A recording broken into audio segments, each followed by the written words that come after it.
Corona संक्रमितको उचित उपचार हरेक नेपालीलाई खोपको आधार। नमस्कार, यो एभिन्यूज खबरको संकेत हो। तपाई अहिले एभिन्यूज @ 2 मा हुनुहुन्छ। म प्रभा थापा। प्रारम्भमा मूल खबर। मौसममा बदली भई देशका अधिकांश स्थानमा वर्षा, बाढी पहिरोको जोखिम बढेको भन्दै सतर्कता अपनाउन मौसम विभागको आग्रह। लगातारको वर्षापछि लुम्बिनी प्रदेशका विभिन्न स्थान जलमग्न, पूर्व पश्चिम राजमार्ग अवरुद्ध, कैलालीमा बाढीले बगाउँदा एक वृद्धाको मृत्यु। कांग्रेसको 38 जिल्लाका क्रियाशील सदस्यको सूची सार्वजनिक, महाधिवेशनको वातावरण बनाउन पौडेल पक्षले देउबासँग निर्णायक छलफल गर्ने। सुदूरपश्चिममा आजदेखि गौरा पर्व सुरु, पहिलो दिन घर घरमा बिरुवा राख्ने प्रचलन।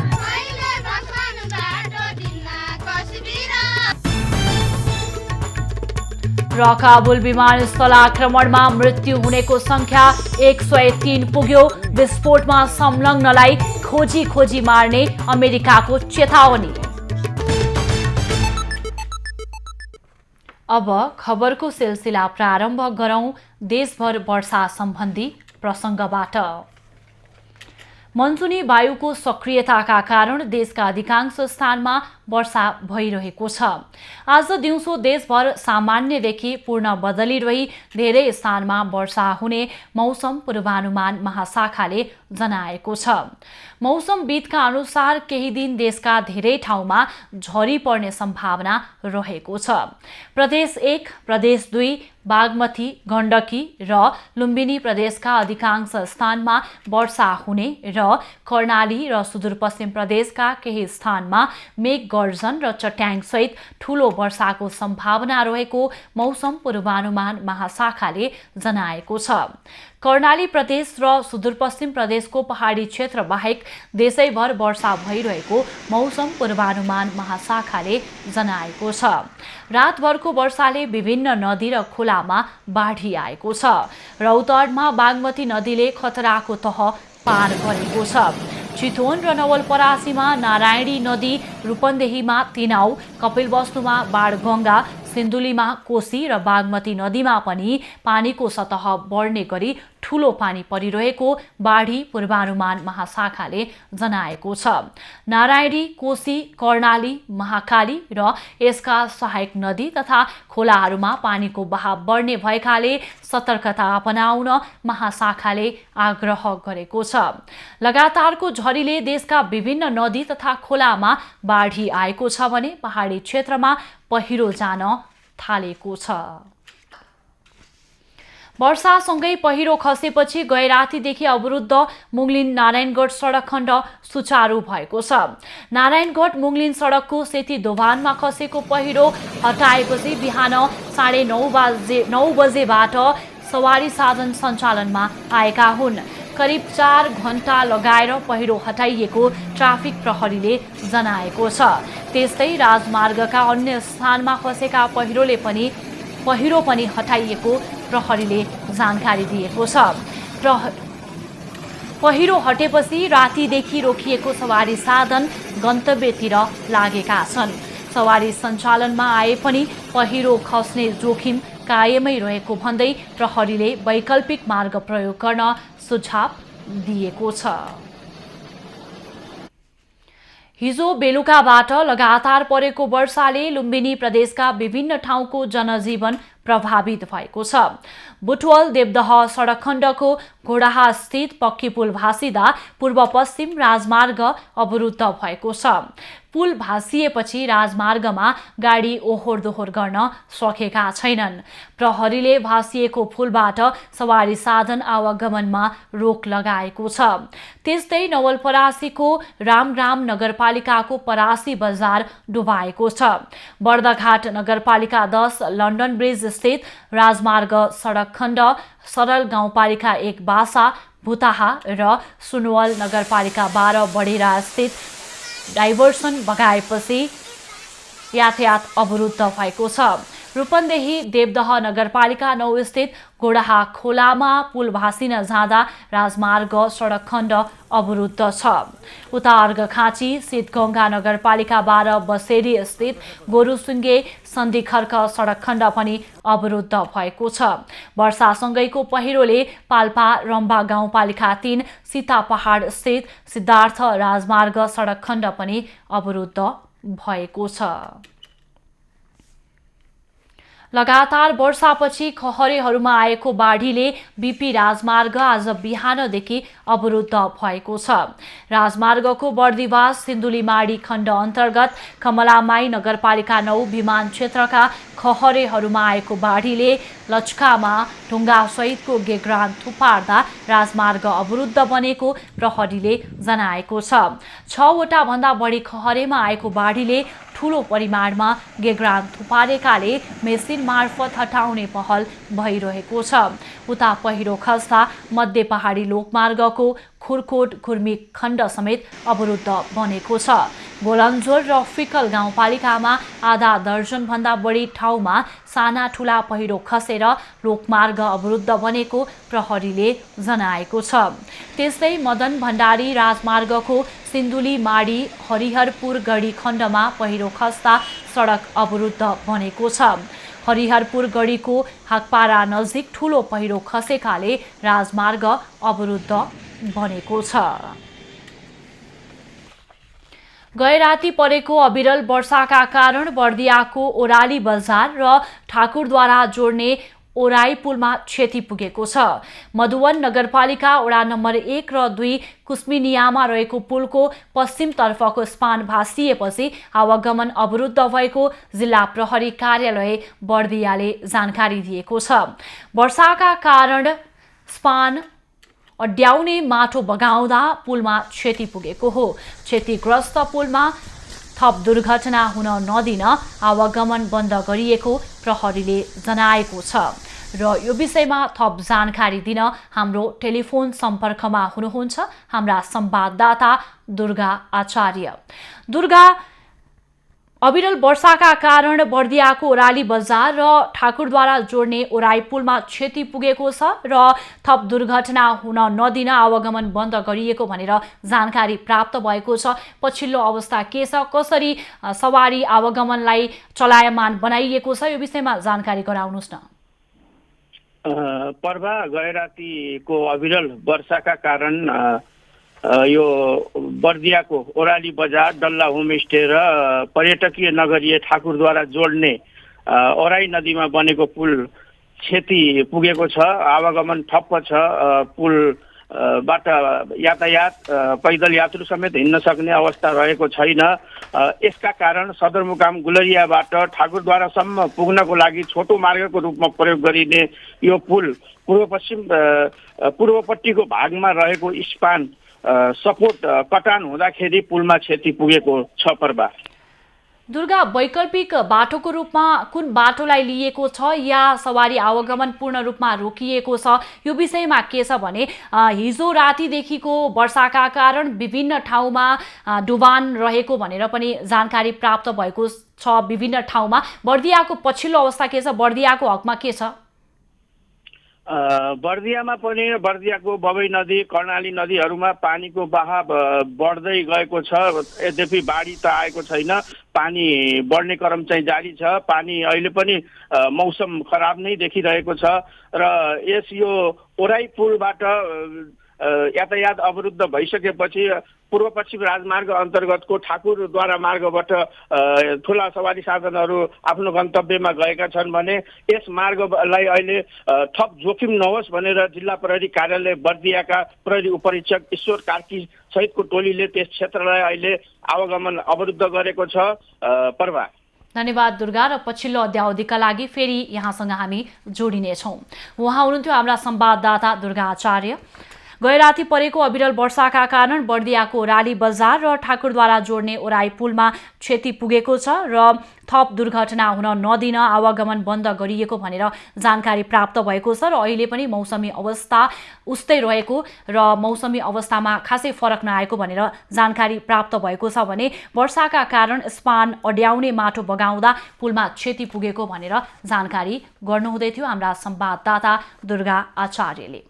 यता मुङलिन सडक खण्ड पनि अहिले सुचारू भएको छ। गैराती सेती दोभानमा पहिरो जाँदा सडक अवरुद्ध भएको भनेर जानकारी प्राप्त भएको थियो भने अहिले एकतर्फी रूपमा सञ्चालनमा रहेको जानकारी हाम्रा संवाददाताले गराउनु भएको थियो। अहिले पछिल्लो अवस्था के छ मुङलिनको यो विषयमा जानकारी गराउन हाम्रो टेलिफोन सम्पर्कमा हुनुहुन्छ हाम्रा संवाददाता विनोद श्रेष्ठ। विनोद, अघि हामीले कुराकानी गर्दा एकतर्फी रूपमा सञ्चालन भएको छ, पहिरो हटाइसकिएको छ, यद्यपि सडक भाँसिएका कारण एकतर्फी रूपमा सञ्चालन गरिएको छ सडक भन्नुभएको थियो। अहिले पछिल्लो अवस्था के छ जानकारी गराउनुहोस् न। प्रभा, यतिखेर मुगलिन नानघाट सडक खण्डको जुन यो 14 किलो कालीखोला र यो जुन सेती दोभानको पहिरोहरू पूर्ण रूपमा हटाइसकेको अवस्था छ। जुन ठाउँमा पहिरो खसेर जुन एकतर्फी बिहान 9:30 बजेको समयमा एकतर्फी सञ्चालन गराइएको थियो त्यो ठाउँमा हामीले जुन यो पहिरो सँगै यो रोड भाँसिएको ठाउँमा चाहिँ जुन देब्रेपट्टि जुन भित्ता साइडमा चाहिँ अलिकति खारेर त्यहाँनिरबाट दुईतर्फी नै सवारी साधनहरू ओहोर दोहोर गर्ने मिल्ने गरी यतिखेर मुगलिन नानघाट सडक खण्ड चाहिँ दुईतर्फी गरिएको छ। त्यसै यो चिमलतालभन्दा अलिकति ओहोर यतापट्टि केही पहिला नै भाँसिएको ठाउँमा भने एकतर्फी मात्रै सवारी साधनहरू सञ्चालनमा आएको छ। यतिखेर वर्षा भने रोकिएको अवस्था छ त्यहाँनिर मुगलिन नानघाट सडक खण्डमा। यतिखेर हामी चाहिँ मुगलिनदेखि नारायणघाटसम्म आइराख्दाखेरि कुनै पनि अवरोध नरहेको चाहिँ जानकारी गराउन चाहन्छु। प्रभा, विनोद, पहिरो आएको खण्डमा के कसरी चाहिँ पहिरो हटाउने लगायतका कुराहरूलाई अगाडि बढाइएको छ?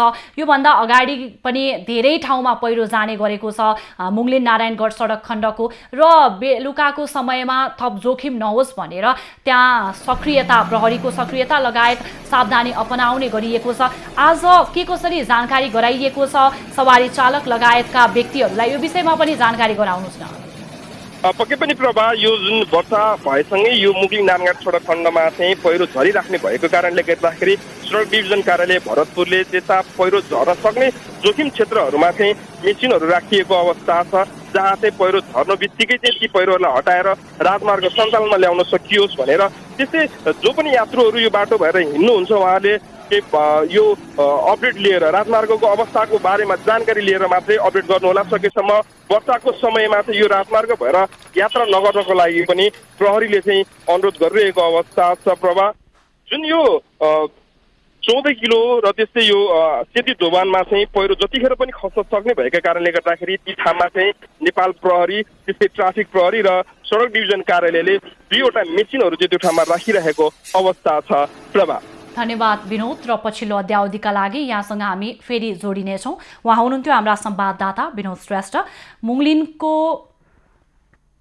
मुगलिन नारायणगढ सडक खण्ड सुचारू भएको छ। हिजो राति पहिरो खसेपछि एकतर्फी रूपमा सञ्चालन भइरहेको मुगलिन नारायणगढ सडक खण्ड अहिले दुईतर्फी रूपमा सञ्चालनमा आएको छ। सडक भाँसिएका कारण त्यहाँ केही समय आवागमन ठप्प भएको थियो र लगायत अहिलेको अवस्था के छ यो विषयमा कुराकानी गर्नुहुँदै थियो भने यता नेपालगञ्जको पछिल्लो अवस्था के छ? या निरन्तरको वर्षाका कारण बाँकेको नेपालगञ्ज आसपासको क्षेत्र जलमग्न भएको खबर हामीले प्राप्त गरेका थियौँ। बाँकेको पछिल्लो अवस्था के छ लगायतका विषयमा कुराकानी गर्न हाम्रो टेलिफोन सम्पर्कमा हुनुहुन्छ हाम्रा संवाददाता दुर्गा रोकाय। दुर्गा, निरन्तरको वर्षाका कारण बाँकेमा समस्या आएको भनेर जानकारी प्राप्त भएको छ। त्यहाँको क्षेत्रहरू जलमग्न रहेका भनेर पनि जानकारी प्राप्त भएको छ। पछिल्लो अवस्था के छ जानकारी गराउनुहोस् न। पर्वा पक्कै पनि बाँके जिल्ला बाढी डुबान र पटानको चाहिँ उच्च जोखिम भएको जिल्ला हो र खास गरी राप्ती नदी, मानखोला, किरण नाला, जेठी नाला, त्यस्तै गरेर डुडुवा नाला, यो बाढी जोखिम बनाउने यो नदी र खोलाहरू हुन् भने आज बाँकेको खजुरा स्थित पेडारी नालामा आएको बाढीका कारण नेपालगञ्ज गुलरिया सडक खण्ड केही अवरुद्ध भएको छ, किनभने त्यहाँ प्रहरीहरूको सहायतामा मात्रै सवारी साधनहरू वारपार त्यो पनि एकदमै जोखिम मोलेरै मात्रै जोखिम लिएर सवारी साधनहरू वारपार गराइएको हामीले देखेका छौँ भने लगातारको वर्षाका कारण बाँकेका विभिन्न ठाउँहरूमा सामान्य खालको डुबानहरू त भएको नै छ। हामीलाई जिल्ला आपतकालीन कार्य सञ्चालन केन्द्रका सूचना अधिकृत रूपन ग्याउलले दिएको जानकारी अनुसार राप्ती सोनारी वडा नम्बर 3, 4 र 5 का 10 घर यो पानी बसेर भत्किएको भनेर हामीले जानकारी पाएका छौँ भने खजुराकै सिमलगाडीमा पनि केही घरहरू डुबान भएको र अहिले नालाको निकासपछि त्यहाँ केही पानी भरेको भनेर हामीले जानकारी पाएका छौँ। राप्ती नदी जो बाढीको एकदमै जोखिम भएको नदी हो र त्यहाँ खास गरी 5 मिटर खतराको सङ्केत हो भने माथि कुसुम जहाँ बाढी मापन केन्द्र राखिएको छ त्यहाँ 1 घन्टा अगाडि 3 मिटर 50 सेन्टिमिटर मात्रै त्यहाँ बाढी मापन गरिएको छ।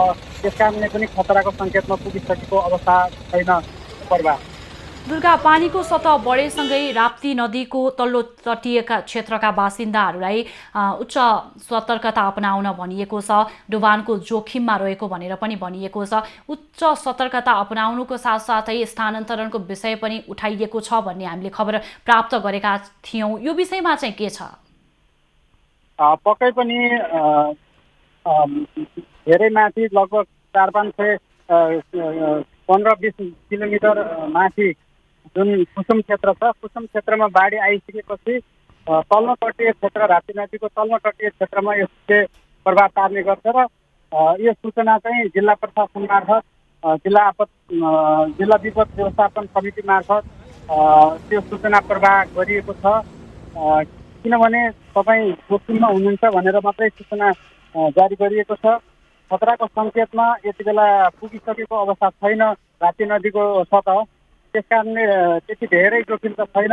तैपनि लगातारको वर्षाका कारण विभिन्न घरहरूमा पानी पस्ने, अन्य राप्ती बाहेकका अन्य खोलाहरूमा जस्तो खजुराको पेडारी नालामै अहिले बढेर त्यहाँ सडक अवरुद्ध भएको अवस्था छ भने नेपालगञ्जका पनि केही वडाहरूमा हिजो पानी पसेको थियो। त्यस्तै गरेर आज पनि विभिन्न घरहरूमा सामान्य डुबानहरू भएको पनि हामीले जानकारी पाएका छौँ। पर्दा स्थानीय प्रशासनले खास गरी जिल्ला व्यवस्थापन समिति यो बाढी र डुबानको उच्च जोखिम हुने क्षेत्र भएका कारणले केही समय अगाडि यहाँ नेपाली सेना, सशस्त्र प्रहरी र नेपाल प्रहरीलाई उद्धारका लागि तयार अवस्थामा राखिएको अवस्था र राप्ती नदीमा त्यस्तो उद्धारको अभ्यास पनि गरिएको थियो भने केही घटना त्यो खालको आयो भने तुरुन्तै सुरक्षाकर्मीहरूलाई परिचालित गर्ने भनेर तयार अवस्थामा रहेका छौँ हामी भनेर बाँकेका प्रमुख जिल्ला अधिकारीले हामीलाई जानकारी गराएको अवस्था पनि छ। पर्वा धन्यवाद दुर्गा, र पछिल्लो अध्यावधिका लागि यहाँसँग हामी फेरि जोडिनेछौँ। दर्शकवृन्द, निरन्तरको वर्षाका कारण बाँकेको नेपालगञ्ज आसपासको क्षेत्र जलमग्न भएको छ। बाँकेको कुसुममा राप्ती नदीको पानीको सतह 3 मिटर पुगिसकेको छ भने पानीको सतह बढेसँगै राप्ती नदीको तल्लो तटीय क्षेत्रका दर्जनौं गाउँ डुबानको जोखिममा परेका कारण उच्च सतर्कता अपनाउन जिल्ला प्रशासन कार्यालयले जानकारी दिइरहेको छ। अब बाँकी खबर। कैलालीमा बाढीले बगाउँदा 1 जना वृद्धाको मृत्यु भएको छ भने 2 जनाको सकुशल उद्धार गरिएको छ। लम्कीचुहा नगरपालिका 6 चरेला स्थित गुलरा नदीले बगाउँदा सोही ठाउँ बस्ने 95 वर्षीय फुपिया थारूको मृत्यु भएको हो। त्यस्तै गौरीगंगा नगरपालिका 3 कुचैनीका राजाराम सापकोटा र आरती सापकोटालाई शिवगंगा नदी र झेल खोलाको बीच भागबाट उद्धार गरिएको छ। लम्कीचुहा नगरपालिका 3 बलचौरका घरमाथि पहिरो खस्दा 2 जना घाइते भएका छन्। पहिरोमा परेर घर धनी 75 वर्षीय गोपाल चौधरी र 72 वर्षीय गौरी चौधरी घाइते भएका हुन्। पहाडी भेगमा निरन्तर वर्षा भइरहेको र त्यहाँको मोहना र खुटिया नदीको जलस्तर बढेको छ। प्रशासनले नदी किनारका मानिसहरूलाई सुरक्षित रहन आग्रह गरेको छ। नेपाली कांग्रेसको 38 जिल्लाका क्रियाशील सदस्यताको सूची सार्वजनिक भएको छ।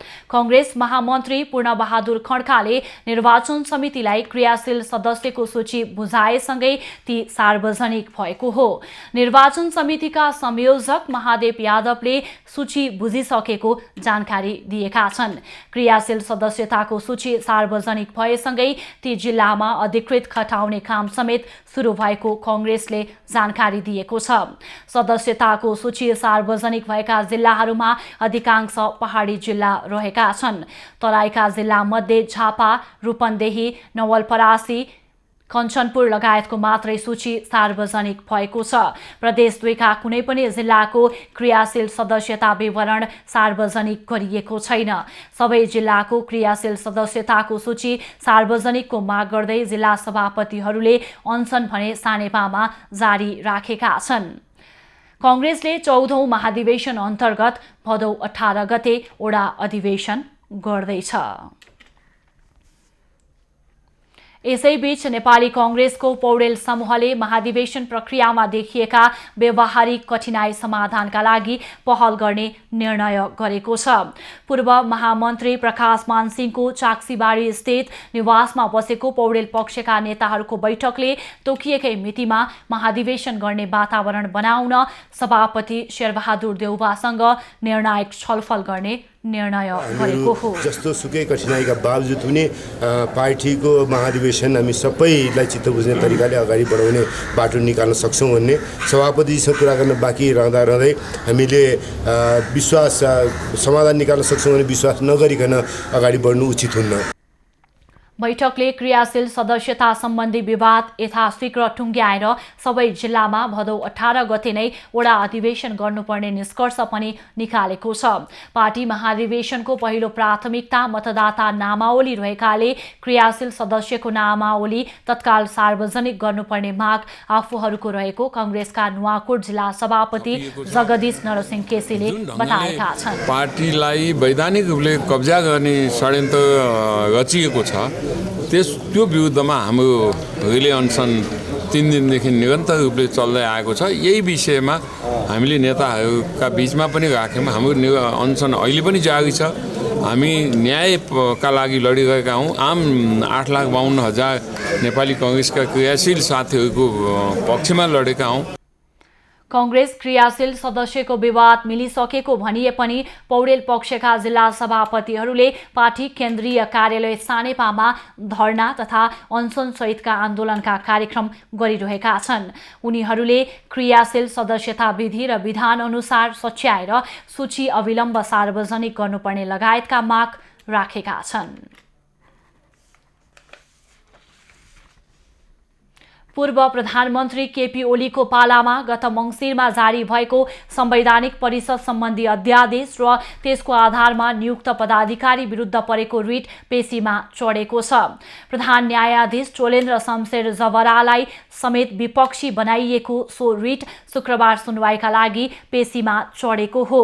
संवैधानिक इजलासमा जवरा सहित न्यायाधीशहरू दीपक कुमार कार्की, मीरा खड्का, हरिकृष्ण कार्की र ईश्वर प्रसाद खतिवडा रहेका छन्। संवैधानिक इजलासमा संवैधानिक परिषद अध्यादेश सम्बन्धी 9 थान मुद्दा छन्। उक्त अध्यादेश विरुद्ध पहिलो रिट 1 पुसमा दायर भएको थियो। वरिष्ठ अधिवक्ता दिनेश त्रिपाठी र अधिवक्ता ओम प्रकाश अर्यालले राष्ट्रपति कार्यालय, प्रधानमन्त्री, मन्त्री परिषद, संवैधानिक परिषद समेतलाई विपक्षी बनाएर रिट दायर गरेका थिए। रिटको संवैधानिक इजलासमा सुनवाई हुनुपर्नेमा 45 दिनसम्म पहिलो सुनवाई नै भएन। सुनवाई नहुँदै सिफारिस भएका पदाधिकारीले नियुक्ति पाएका हुन्। त्यस्तै समृद्ध खरेल, कृतिनाथ शर्मा लगायतले पनि संवैधानिक परिषद सम्बन्धी अध्यादेश जारी गर्दा संविधानसँग बाजिएको दावी गर्दै रिट दायर गरेका थिए। यस्तै वर्तमान सरकारले राजनीतिक दल सम्बन्धी अध्यादेश विरुद्धमा परेको रिट पनि संवैधानिक इजलासको पेशीमा चढेको छ। अब बाँकी खबर। सुदूरपश्चिम प्रदेशमा आजदेखि गौरा पर्व सुरु भएको छ। गौरा पर्वको पहिलो दिन आज पञ्चमी परेको छ। पञ्चमीको दिन महिलाहरूले बिहानै स्नान गरी घर घरमा बिरुडा राख्ने गर्दछन्। घरको एक कोठामा गाईको गोबरले लिपेर तामा पित्तलका भाँडाको बाहिरपट्टि 5 ठाउँमा गाईको गोबर र दुबो लगाई टीका र अक्षताले सिंगारेर धूपबत्ती बालेर पञ्चअन्न गहुँ मास गहत गोरस र कलौ भिजाएर राखेर भगवान महेश्वरको आह्वान गर्ने कार्यलाई बिरुडा भन्ने गरिन्छ।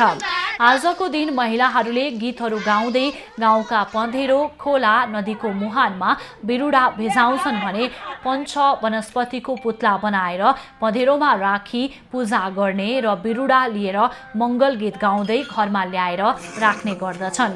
गौरा भाद्र कृष्ण पञ्चमीदेखि सुरु हुने पर्वमा कुनै ठाउँमा अष्टमीका दिन गौरा देवीको प्रतिमा सेलाउने चलन छ भने कुनै दिन अष्टमीको भोलिपल्ट साइत जुराएर प्रतिमा सेलाउने प्रचलन छ। गौरा देवी अर्थात् पार्वतीले आराधना गरी शिव भगवान प्राप्ति भएको विश्वासमा गौरा र महेश्वरको विवाहको सम्झना गर्दै यो पर्व मनाउने प्रचलन सुरु भएको विश्वास गरिन्छ। मुख्य गरी सुदूरपश्चिमको दार्चुला, बैतडी, डडेलधुरा, कञ्चनपुर, बाजुरा, बझाङ, अछाम, डोटी, कैलालीमा गौरा पर्व मनाउने चलन रहेको छ। काठमाडौँमा आजदेखि कोरोना विरुद्धको भेरोसेल खोपको दोस्रो मात्रा लगाइँदैछ। भेरोसेलको पहिलो मात्रा लगाएकालाई दोस्रो मात्राको खोप दिने जिल्ला स्वास्थ्य कार्यालय काठमाडौँले जनाएको छ। काठमाडौँका सबै स्थानीय तहमा 146 खोप केन्द्र राखिएको छ। यस्तै काठमाडौँको राधास्वामी आइसोलेसन सेन्टर, सशस्त्र प्रहरी बल अस्पताल, वीर अस्पताल, त्रिवी शिक्षण अस्पताल, सिभिल अस्पताल, परोपकार प्रसूति गृह तथा स्त्री रोग अस्पताल, वीरेन्द्र सैनिक अस्पताल र नेपाल प्रहरी अस्पतालमा पनि खोप लगाउन पाइनेछ। भेरोसेल खोपको पहिलो मात्रा लगाएका 50 वर्ष वा त्योभन्दा माथिका समूहका लागि सबैलाई दोस्रो मात्रा दिन लागि हो। विश्वविद्यालय र विद्यालयका प्राध्यापक, शिक्षक र कर्मचारी, सार्वजनिक गाडीका चालक र सहचालकलाई पनि खोप दिइँदैछ। सरकारले तोकेको अत्यावश्यक सेवामा कार्यरत व्यक्ति तथा खोप अनिवार्य गरिएका देशमा जाने नेपालीलाई पनि भेरोसेलको दोस्रो मात्रा खोप दिइनेछ। भेरोसेलको पहिलो मात्रा लगाएका र यसअघि छुटेका अरू पनिलाई खोप दिइने स्वास्थ्य मन्त्रालयले जानकारी दिएको छ। यसैबीच सरकारले कक्षा 12 का विद्यार्थीलाई एस्ट्राजेनेका खोप दिने भएको छ। जापानले कोभ्याक्स सुविधा मार्फत उपलब्ध गराएको खोप मध्येबाट कक्षा 12 का विद्यार्थीलाई खोप दिन लागि स्वास्थ्य तथा जनसङ्ख्या राज्य मन्त्री उमेश श्रेष्ठले जानकारी दिएका छन्। पछिल्लो समय कोरोना संक्रमणका सिकिस्त बिरामीको संख्या बढ्न थालेको छ। साथै कोरोना संक्रमणका कारण मृत्यु हुनेको संख्या पनि बढेको देखिन्छ। कोरोना संक्रमणको जोखिम अहिले पनि उच्च रहेको भन्दै स्वास्थ्य मन्त्रालयले सबैलाई सचेत र सावधान हुन आग्रह गरेको छ।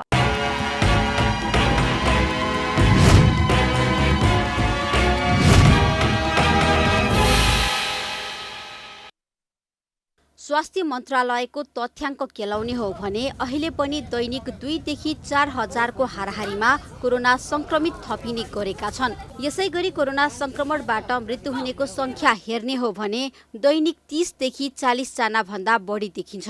साथै अस्पतालमा भर्ना हुने बिरामी तथा आइसियु तथा भेन्टिलेटर आवश्यक पर्ने बिरामीको चाप पनि बढेको स्वास्थ्य मन्त्रालयको भनाइ छ। हामी जोखिम कम भइसकेको भन्न सक्ने अवस्थामा छैनौँ। हामीले अस्पतालमा भर्ना हुने दरहरू, अस्पतालमा ढिलो एकदम जोखिमपूर्ण स्वास्थ्य अवस्था लिएर पुग्नेहरूको सङ्ख्याहरू, दैनिक रूपमा भइरहेको मृत्युको तथ्याङ्कहरू, सङ्क्रमण पुष्टि भएको एकजना व्यक्तिले कति समयभित्र कति मानिसलाई सारिरहेको छ, यी तथ्याङ्कहरू, यी यावत कुराहरू हेर्दा हामी उच्च अवस्थामा छौँ जोखिमको हिसाबले। स्वास्थ्य मन्त्रालयको तथ्याङ्क अनुसार देशभर आइसियुमा रहने कोरोना संक्रमितको संख्या 600 भन्दा बढी छ। यसै गरी भेन्टिलेटरमा उपचाररत बिरामीको संख्या 150 भन्दा बढी छ। 7 प्रदेशहरूमध्ये बागमती प्रदेशमा आइसियु तथा भेन्टिलेटरमा उपचाररत बिरामीको संख्या धेरै छ। बागमती प्रदेशमा मात्र 370 भन्दा बढी आइसियु तथा 90 जना भन्दा बढी भेन्टिलेटरमा रहेका छन्। हाल पनि कोरोना संक्रमणको उच्च जोखिम रहेकाले कोरोना संक्रमणबाट बच्ने स्वास्थ्य मापदण्ड राम्रोसँग पालना गर्न स्वास्थ्य मन्त्रालयको सुझाव छ। साथै कोरोना संक्रमणसँग मिल्दाजुल्दा लक्षण देखिएमा परीक्षण गर्न तथा परीक्षण नतिजा नआएसम्म एकान्तवास रहन समेत मन्त्रालयको आग्रह छ। संक्रमणको शंका लाग्ने बित्तिकै चाँडो पहिचान गरेर अरू व्यक्तिहरूलाई संक्रमण सर्न सक्ने सम्भावनालाई कम गर्नुपर्ने यी कामहरू चाहिँ हामी सबै जागरुक भएर गर्नुपर्ने हुन्छ। सरकारले निशुल्क रूपमा कोभिड-19 विरुद्धको परीक्षण गर्ने व्यवस्था गरेको छ। विगतको जस्तो दैनिक कोरोना संक्रमण ह्वात्तै बढेको नदेखिए पनि यही क्रममा संक्रमण बढ्दै जाने हो भने पनि यसले ठूलो क्षति हुन सक्ने विज्ञहरू बताउँछन्। साथै अहिले कोरोना संक्रमणका सिकिस्त खालका बिरामी बढ्नु तथा मृत्युको संख्यामा समेत वृद्धि देखिएकाले बेलैमा सचेत तथा सावधान नहुने हो भने आगामी दिनमा कोरोना संक्रमणको तेस्रो लहर अवश्य आउन सक्ने विज्ञहरूको ठम्याइ छ। त्रिगुडा भट्टराई बस्नेत, काठमाडौँ।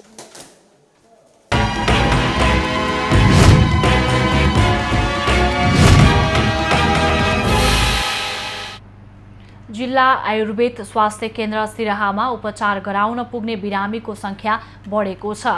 कोरोना संक्रमणपछिको अवस्थामा आयुर्वेदिक औषधि प्रयोग गर्नेहरू बढेका हुन्। केन्द्रमा गत आर्थिक वर्षमा 9,998 जना रोगीले औषधि उपचार सेवा लिएका छन्। आर्थिक वर्ष 2073-77 को तुलनामा यो संख्या 8,000ले बढी हो।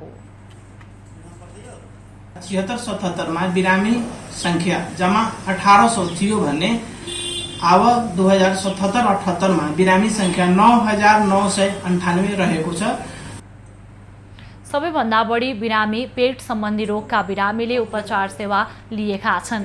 त्यसैगरी हाड जोड्नी, श्वास प्रश्वास र महिला सम्बन्धी समस्या भएका रोगीले उपचार सेवा लिएका छन्। केन्द्रले विष्णुपुर, भगवानपुर र बरियारपट्टी गाउँपालिकामा नागरिक आरोग्य केन्द्र समेत स्थापना गरेको छ। केन्द्रमा सरकारले निशुल्क रूपमा दिएको 22 प्रकारका औषधि बाहेक अन्य औषधि समेत सुलभ दरमा उपलब्ध गराउँदै आएको छ। केन्द्रले ज्येष्ठ नागरिक सेवा, स्तनपान सेवा र धामी झाँक्री लगायत स्वास्थ्य समस्या निवारणका कार्यक्रम गरिरहेको जनाएको छ। 21 वर्षदेखि बेपत्ता सन्तानको खोजी गरिदिन डोटीकी एक आमाले आग्रह गरेकी छन्। सायल गाउँपालिकाकी गंगादेवी सिंहले 2 दशकदेखि बेपत्ता सन्तान खोजी गरिदिन अपिल गरेकी हुन्। डोटी सायल गाउँपालिका वडा नम्बर 2 की 70 वर्षीय गंगादेवी सिंहका एक छोरा र एक छोरी सम्पर्क विहीन भएको 21 वर्ष भयो। 3 वर्षका छोरा नरेश सिंह र 8 वर्षकी छोरी दुर्गा सिंह बेपत्ता भएको 21 वर्ष बित्दा समेत पत्ता नलागेकोले खोजी गरिदिन आमाको आग्रह छ। म त्यो मर्ने बेला अहिले पानी नपाए मर्ने भयो। मेरी भान्जीले निगो दिउँ माइजू भनेर लगेर अहिले भान्जीले कुराकानी के गरे नि सरकारको सबैको जाउ तुम्हारा हालिया तानु खान लाग्छु। अझ पनि मेरो धर्म लुटिदियो, मेरा जमिन खोजिदियो। हजुर कहाँ अनिवार्यबाट राउने भेडी पर्बु के जमा राछन्। 2057 सालमा भान्जी नाता पर्ने जगतराज सिंहले दुवै बालबालिकालाई पढाउने भन्दै धनगढी लगेको आमा गंगाको भनाइ छ। अहिले भान्जीलाई सम्पर्क गर्दा उल्टै गाली गर्ने गरेको गुनासो उनको छ। स्थानीयले भने विदेशमा छन् भन्ने सुने पनि अवस्था नखुलेको बताएका छन्। उहाँको छोराछोरी 2057 सालमा बाल मन्दिरमा राखिदिन्छु अनि त्यहाँ पढाइरहेको राम्रो हुन्छ र 6 दिनमा तपाईँ भेट्न पाउनुहुनेछ। अनि त्यसपछि 16 वर्ष पुरा भइसक्यो भने तपाईँको छोराछोरी ओल्डले गरेर घर आउँछन् भन्ने लोभ लालच देखाएर चाहिँ उहाँको आफ्नै भान्जी नाता पर्नेले लगेर जानुभएको रहेछ रातारात। अनि त्यहाँबाट योगेन्द्र साईले राखेका हुन्। योगेन्द्र साईलाई भेट्नुहोस् तपाईँ भन्नुभयो उहाँले। अनि योगेन्द्र साईलाई भेटेँ मैले। उहाँले भन्नुभयो म त्यतिखेर के अरे केन्द्रीय सदस्य थिएँ, अब बच्चाहरूको पत्ता लाग्दैन, तपाईँ यो काममा चाहिँ नफस्नुहोस्, यसमा साध्य छैन, तपाईँ समयको बर्बाद नगर्नुहोस् भनेर उहाँले मलाई जवाब दिनुभयो। जिल्ला प्रशासन कार्यालयमा खोजी गरिदिन अनुरोध गरे पनि चासो नदिएको स्थानीयको भनाइ छ। गाउँपालिकाले पनि खोजीमा सहयोग गरिदिन अनुरोध गरेको छ। जिल्ला प्रशासनलाई निवेदन दिएका थियौँ, के हुन सक्छ सिडिओ साहब भनेर सिडिओ साहबसँग हामीले कुरो गरेका थियौँ। उहाँले पनि यो नयाँ मुद्दा हो, त्यस्तो हामीलाई मैले यो भोगेको छैन, अब के हुन्छ यो प्रोसेसमा हामी जान्छौँ, भोलि पर्सि फोन गरौँला भनेर उहाँले आश्वासन दिनुभएको छ। सायल 2 मा बस्दै आएका सिंहको परिवारमा गङ्गा अहिले एक्लै छिन्। श्रीमानको केही समय अघि मृत्यु भइसकेकाले गङ्गा देवी सन्तानको बाटो हेरेर बसिरहेकी छन्। 70 वर्ष पुगिसकेकी गङ्गा देवी एकपटक छोराछोरीको अनुहार हेरेर मर्ने रहर भएको बताउँछन्। डोटीबाट तेजु ओलीको रिपोर्ट। नेकपा एमाले र जनता समाजवादी पार्टी विभाजनसँगै सङ्घीय संसदमा 2वटा राजनीतिक दल थपिएका छन्। यी 2 दल थपिएसँगै प्रतिनिधि सभा र राष्ट्रिय सभा दुवैको समीकरण बदलिएको छ। थपिएका 2 दलमध्ये प्रतिनिधि सभामा नेकपा एकीकृत समाजवादीले 4थो हैसियत पाउने भएको छ। 275 सदस्यीय प्रतिनिधि सभामा विभाजन पछि पनि एमाले संसदमा सबैभन्दा ठूलो दलको हैसियत कायम नै छ। विभाजन अघि प्रतिनिधि सभामा एमालेका 121 सदस्य थिए भने विभाजन पछि एमालेमा 98 सांसद रहनेछन्।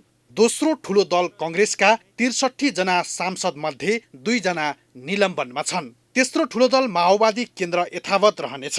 सुरुमा 53 सदस्य रहेको उसले 4 जनालाई पदमुक्त गरेको थियो। अब उसँग सभामुख सहित 49 जना सदस्य छन्।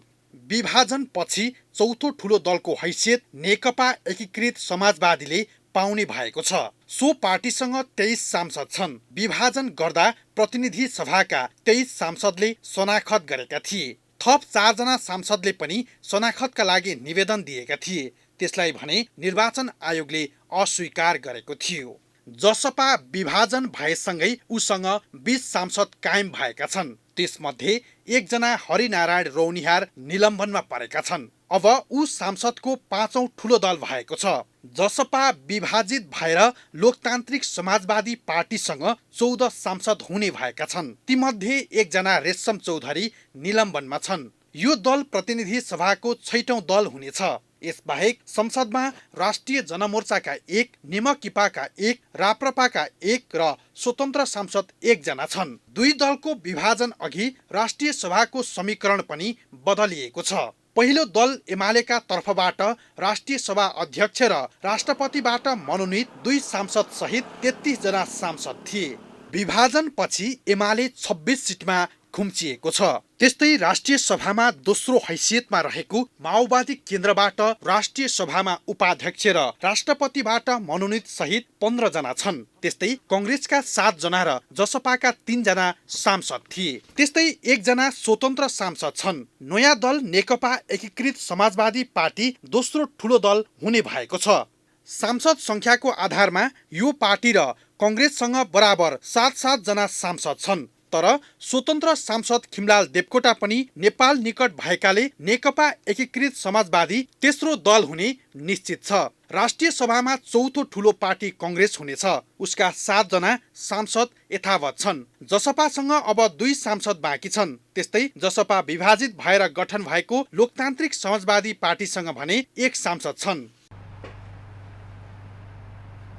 नेकपा एकीकृत समाजवादीका अध्यक्ष माधव कुमार नेपालले एमाले अध्यक्ष केपी ओली दक्षिणपन्थी भाषामा भाषिएकाले नयाँ पार्टी खोल्नु परेको प्रष्टीकरण दिएका छन्। आफूहरूको पार्टी छिट्टै सरकारमा सहभागी हुने बताएका अध्यक्ष नेपालले देशभरका एमाले नेता कार्यकर्तालाई आफ्नो पार्टीमा समाहित हुन अपिल समेत गरेका छन्। नयाँ पार्टी दर्ता गरेपछि पहिलो पटक पत्रकार सम्मेलन गर्दै नेकपा एकीकृत समाजवादीका अध्यक्ष माधव नेपालले ओलीले मार्क्सवादी मूल्य मान्यतालाई तिलाञ्जली दिएको तथा पार्टीका क्रान्तिकारीहरूलाई निष्कासन गरेपछि बाध्यतावश नयाँ पार्टी गठन गरेको बताए। पार्टीको सन्दर्भमा गणवामदेव गौतमले पनि अत्यन्तै उत्साहपूर्ण प्रतिक्रिया व्यक्त गर्नुभएको छ। ती पुराना सबै योद्धाहरू उहाँलाई म धेरै धेरै सम्मान व्यक्त गर्दै अभिवादन गर्दै यो भन्न चाहन्छु कि हामी जुन हिसाबले नयाँ यात्रामा अगाडि बढेका थियौँ त्यो हाम्रो बाध्यता हो। आफ्नो पार्टीमा देशभरका क्रान्तिकारी नेता कार्यकर्ता रहेको भन्दै ओलीबाट पीडित भएकाहरू आउने क्रम जारी रहेको बताए। उनले देशभरका नेता कार्यकर्तालाई एमाले छाडेर आउन समेत अपील गरे। नेपालको इतिहासमा राजनीतिमा एउटै प्रधानमन्त्रीले आफ्नो एउटै कार्यकालमा दुई पटक प्रतिसभा विघटन गर्ने र प्रतिगामी कदम चाल्ने कीर्तिमान कायम गरेको त्यस्तो व्यक्तिको भ्रमबाट मुक्त भएर नयाँ क्रान्तिकारी धारमा समाहित हुनका लागि म सबैलाई हार्दिक आह्वान गर्न चाहन्छु। आफ्नो साथ छोडेका नेताहरू प्रति लक्षित गर्दै अध्यक्ष नेपालले लामो यात्रामा जाँदा कोही बीचमै थाकेर छुट्ने टिप्पणी गरे। उनले हिम्मत नभएकाहरू थन्किएर बस्दा पनि क्रान्तिकारी चेत भएकाहरूले आन्दोलनलाई नयाँ ढङ्गले उठाउने बताएका छन्। विद्रोहको त्यो बिगुल फुक्ने बेलामा हाम्रा कतिपय सहयोद्धाहरू सँगसँगै हुनुहुन्थ्यो, तर हामी सबैलाई थाहा छ लामो यात्रामा जाँदाखेरि कोही बिचैमा थाक्दा रहेछन्, बिचैमा उनको घट्दो रहेछ। नेपालले आफ्नो साथ छोड्नेहरूले पहिला चाँडै नयाँ पार्टी दर्ता गर्न आग्रह गर्दै निर्वाचन आयोगमा नयाँ पार्टी दर्ता गरेको पनि खुलासा गरे। अहिले हामीलाई साथ छोडेका कमरेडहरू आफै अगाडि सरेर अनेकौं पार्टीहरू निर्वाचन आयोगमा दर्ता गरेर त्यो पार्टी अहिले पनि जिउँदैछ। उनले हजारौं कार्यकर्ता र जनप्रतिनिधिको सुरक्षा सुनिश्चित गर्न नयाँ पार्टी खोल्न ढिलाइ गरेका नेता नेपालले बताए। पछिल्लो समय त्यसको सुनिश्चित हुने गरी संवैधानिक अनुकूलता प्राप्त भएपछि नयाँ दल खोलेको नेपालको भनाइ थियो। 3 वर्ष अघि सकिनुपर्ने राष्ट्रिय गौरवको आयोजना गौतम बुद्ध अन्तर्राष्ट्रिय विमानस्थलको काम बल्ल अन्तिम चरणमा पुगेको छ। कोरोना संक्रमणका बेला विमानस्थलको काम सुस्त गतिमा भएकाले परीक्षण उडान प्रभावित भएको हो। परीक्षण उडानका लागि थाइल्यान्डबाट जहाज सहितको टोली आउन नसक्दा निर्माण कार्य समेत अझ लम्बिने भएको छ। गौतम बुद्ध अन्तर्राष्ट्रिय विमानस्थलको 5औं पटक थपिएको म्याद पनि गत जुनमा सकिएको हो। 1.5 वर्ष अघि विदामा चीनमा गएका चिनिया दक्ष जनशक्ति कोरोना संक्रमणका कारण आउन नसक्दा आयोजनाको काममा असर परेको हो। परीक्षण उडानकै कारण निर्माणमा ढिलाइ भएको आयोजना प्रमुख प्रवेश अधिकारीले बताए। क्यालिब्रेसन फ्लाइट नगरिकन अन्तर्राष्ट्रिय उडानको लागि प्राविधिक रूपमा तयार हुने अवस्था रहेन। अब त्यो काम फेरि अब आयोजना लेभलबाट भन्दा पनि अब सबैको एउटा सामूहिक प्रयास र जुन देशबाट चाहिँ प्राविधिकहरू आउनुपर्ने हो त्यो देशको पनि आफ्नो स्वास्थ्य प्रोटोकलको कारणले गर्दा समस्या भएको अवस्था हो। निर्माणको ठेक्का चिनिया कम्पनी नर्थ वेस्ट सिभिल एभिएसनले पाएकाले विमानस्थलमा दक्ष जनशक्ति प्राय चीनकै छन्। लकडाउनको क्रममा अनेक समस्या आए पनि काम नरोकिएको र अहिले परीक्षण उडानको काम नै प्रभावित भएकाले यो आयोजना सकिन अझै केही समय बाँकी छ। बुटवल उद्योग वाणिज्य सङ्घका अध्यक्ष उज्जवल कसजु अब आयोजना निर्माण कार्यमा ढिला गर्न नहुने बताए। नेपाल सरकारसँग यसको लागि G2G गभर्मेन्ट टु गभर्मेन्टको लागि हामीले पहल गर्नेछौँ र छिटोभन्दा छिटो यो सम्पन्न गर्नको लागि हामीले जे गर्नुपर्ने यसको लागि हामी प्रयास गर्नेछौँ। कोभिडका कारण लामो समयदेखि निर्माण कार्यमा संलग्न काम विशेषले चीन पुगेका चिनिया प्राविधिक कामदार नेपाल फर्कन सकेका छैनन्। अर्कोतिर आर्थिक समस्याका कारण पनि यो आयोजनाको काम पहिलेदेखि समस्या झेल्दै आएको थियो। चिनिया प्राविधिक नआएपछि केही भारतीय दक्ष कामदार ल्याएर आयोजनाको काम सक्ने तयारी गरिए पनि त्यो काम हुन सकेको छैन। यहाँको निर्माण कार्य कछुवा गतिमा नै छ। दामोदर खनाल, रूपन्देही। कोरोना महामारीका कारण करिब 2 वर्षदेखि विदेश अध्ययनमा जाने प्रक्रियामा रहेका विद्यार्थीहरू अन्योलमा परेका छन्। 2 वर्ष अघि भिसा पाएकाहरू अध्ययनका लागि सम्बन्धित देश जान नपाउँदा समस्या भएको गुनासो गरिरहेका छन्। कोरोना महामारीका कारण विदेश अध्ययनमा जाने विद्यार्थीहरू 2 वर्षदेखि नेपालमै रोकिएका छन्। विदेश अध्ययनका लागि पहिलो रोजाइमा पढ्दै आएको अस्ट्रेलिया र जापान अहिले ठप्प छ। जापानका लागि शुल्क बुझाएका 3000 र भिसा पाएका 12000 विद्यार्थी छन्। यस्तै अस्ट्रेलियामा अध्ययनका लागि भिजा पाएकाहरूको संख्या पनि 5000 छ। फ्यामिलीबाट त प्रेसर त अलिअलि त छँदैछ। सिए आयो, अहिलेसम्म त गएको पनि छैन त्यस्तो भन्दै गर्ने हुन्छ, तर फ्यामिली अलिक बुझ्ने नै हुनुहुन्छ। मेरो साथीहरू कतिले नै उहाँहरूले पनि एप्लाई गरिराख्नु भएको छ अनि उहाँहरू अड्किराख्नु पनि भएको छ। तर यो समस्या चाहिँ सधैँ भइरहेको छ भन्ने छैन। शैक्षिक परामर्शदाताले भने कोरोना महामारीको जोखिम बढिरहे पनि अध्ययनका लागि पठाउन सकिने भन्दै शुल्क असुल्ने गरेका छन्। उनीहरूले हाल भन्दैमा हामीले चाहिँ अहिले चाहिँ विद्यार्थीको यहाँको र हाम्रो जुन कि प्यारेन्ट्सहरूको गार्जेनहरूको एउटा अलिकति तर्सिने अवस्था पनि छ नि। अहिलेको समयमा पैसा हाल्दाखेरि त्यो पैसा केही हुने भयो कि फ्रिज हुने हो कि। जापानमा फस्न त फस्दैन, त्यो आफ्नो ठाउँमा छँदैछ। तर पनि अहिलेको समयमा चाहिँ पैसा विद्यार्थीको नहाल्दाखेरि नै राम्रो होला। भिजा पाएर पनि विदेश जान नपाएका विद्यार्थीहरूले नेपालबाटै अनलाइन मार्फत पढाइ गरेका छन्। अनलाइन कक्षा लिए बापत विश्वविद्यालयको शुल्क तिर्नु परेकाले विद्यार्थीहरू झनै समस्यामा परेका छन्। मेनली समस्या भनेको चाहिँ जापानको र अस्ट्रेलियाको अहिले अलि बढी देखिएको छ। ती स्टुडेन्ट भनेको चाहिँ विगत 1.5 वर्षदेखि जान पाइरहेका छैनन्। उनीहरूको ट्युसन फी गएको छ। जापानको त अझै कम होला ट्युसन फी, किनभने सिओई आएपछि बल्ल ट्युसन फी पठाउने हुनाले सिओई आएका स्टुडेन्टहरूको आँकडा हो 12-13 हजारको भनेको। अध्ययनका लागि भिजा पाइसकेका विद्यार्थीहरूले सरकारी तौरबाटै समस्याको समाधान हुनुपर्ने बताउँछन्। तर परराष्ट्र मन्त्रालयले भने प्रतिनिधि पठाउन समस्या भएकोले महामारी सामान्य नभएसम्म केही गर्न नसकिने बताएको छ। क्यामेरामा राम तामाङका साथ अजय खत्री, काठमाडौँ। आर्थिक वर्ष 2077-78 मा नेपालको आर्थिक वृद्धि दर 4% भन्दा माथि जाने देखिएको छ। यो अवधिमा मूल्य वृद्धि नियन्त्रणमा देखिएको छ। शोधनान्तर स्थिति सामान्य बचतमा हुँदा चालु खाता घाटा पनि बढेको छ। व्यापार घाटामा पनि तीव्र रूपमा वृद्धि भएको देखिएको छ। आर्थिक वर्ष 2077-78 मा नेपालको आर्थिक वृद्धि दर 4.01% हुने देखिएको छ। नेपाल राष्ट्र बैंकले बिहिबार सार्वजनिक गरेको गत आर्थिक वर्षको आर्थिक तथा वित्तीय स्थितिको प्रतिवेदन अनुसार आर्थिक वृद्धि दरमा सुधार हुन सक्ने उल्लेख छ। केन्द्रीय बैंकका अनुसार कृषि क्षेत्रको वृद्धि 2.64%, उद्योग क्षेत्रको 5.05% तथा सेवा क्षेत्रको 4.43% हुने अनुमान छ। आर्थिक वृद्धि दरमा सुधार देखिए पनि शोधनान्तर स्थिति र चालु खाता भने दबावमा देखिएका छन्। राष्ट्र बैंकका अनुसार असार मसान्तसम्म चालु खाता 3 खर्ब 33 अर्ब 67 करोडले घाटामा पुगेको छ। यस्तो घाटा अघिल्लो आर्थिक वर्षमा 33 अर्ब 76 करोड रुपियाँ मात्रै रहेको थियो। शोधनान्तर स्थिति अघिल्लो आर्थिक वर्षमा 2 खर्ब 82 अर्ब बचतमा रहेकोमा गत असार मसान्तमा आइपुग्दा 1 अर्ब 23 करोडले मात्रै बचतमा रहेको छ।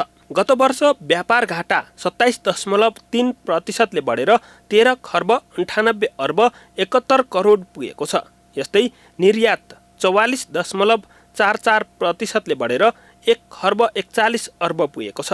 वस्तु आयात 28.7% ले वृद्धि भई 15 खर्ब 39 अर्ब 84 करोड पुगेको छ।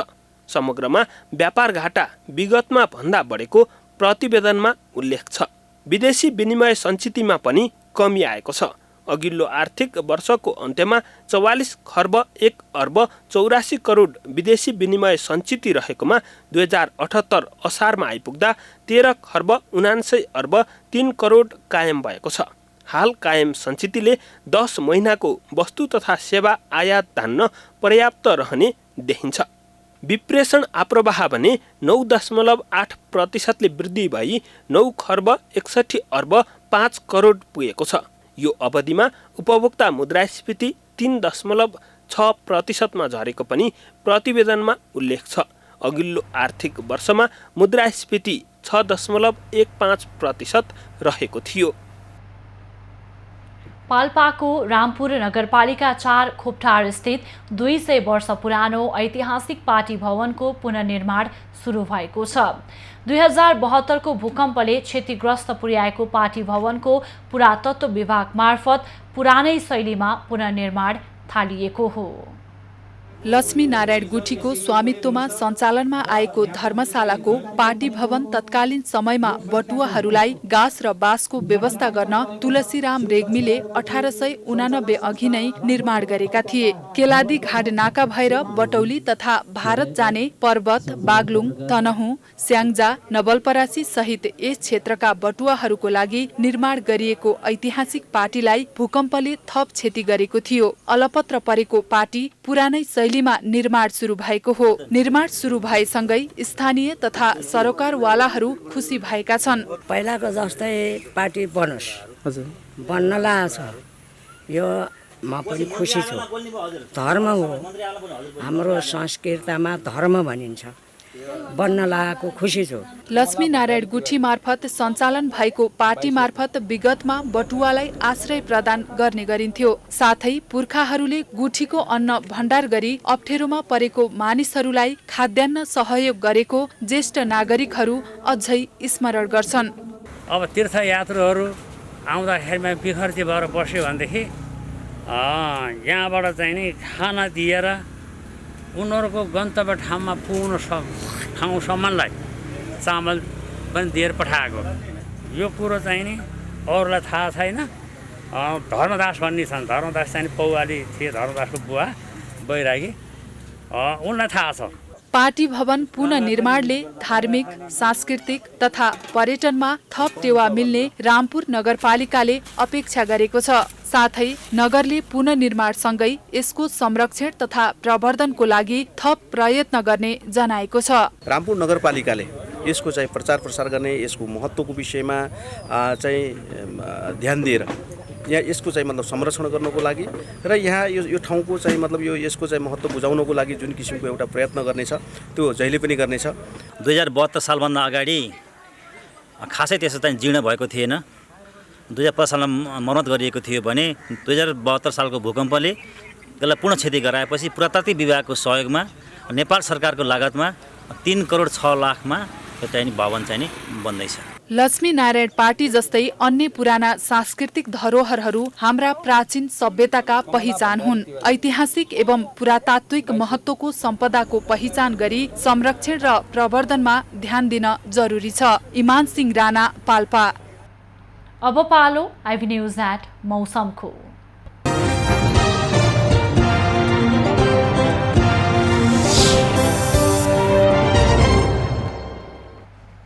यति बेला देशभर सामान्यदेखि पूर्ण बदली रही धेरै स्थानमा वर्षा भइरहेको छ। अपराह्न पनि धेरै स्थानहरूमा हल्कादेखि मध्यम वर्षाको सम्भावना रहेको जल तथा मौसम पूर्वानुमान महाशाखाले जनाएको छ। प्रदेश 1, प्रदेश 2, बागमती, गण्डकी तथा लुम्बिनी प्रदेशको केही र सुदूरपश्चिम तथा कर्णाली प्रदेशका 1-2 स्थानमा मेघ गर्जन र चट्याङसहित धेरै भारी वर्षाको सम्भावना रहेको छ। काठमाडौँ उपत्यकाको आजको अधिकतम तापक्रम 26 डिग्री सेल्सियस र न्यूनतम तापक्रम 19 डिग्री सेल्सियस बीच रहने अनुमान गरिएको छ। आज सूर्योदय बिहान 5:40 भयो भने सूर्यास्त साँझ 6:29 हुनेछ। आज देशभरको मौसम कस्तो रहला त? हेरौं देशका विभिन्न स्थानको अनुमानित मौसमी अवस्था।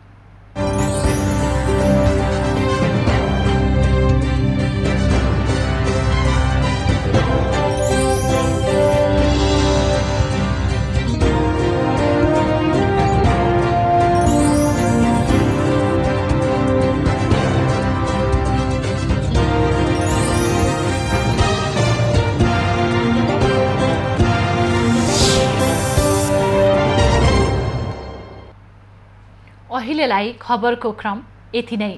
आइभी न्यूज खबरका यी सहित अन्य विस्तृत खबरका लागि www.ivnews.tv लगअन गर्न सक्नुहुनेछ। युट्युब, फेसबुक र ट्विटरमा पनि हामीलाई फलो गर्न सकिनेछ। खबर भित्रको खबरका लागि हेर्दै रहनुहोला आइभी न्यूज खबर। नमस्कार।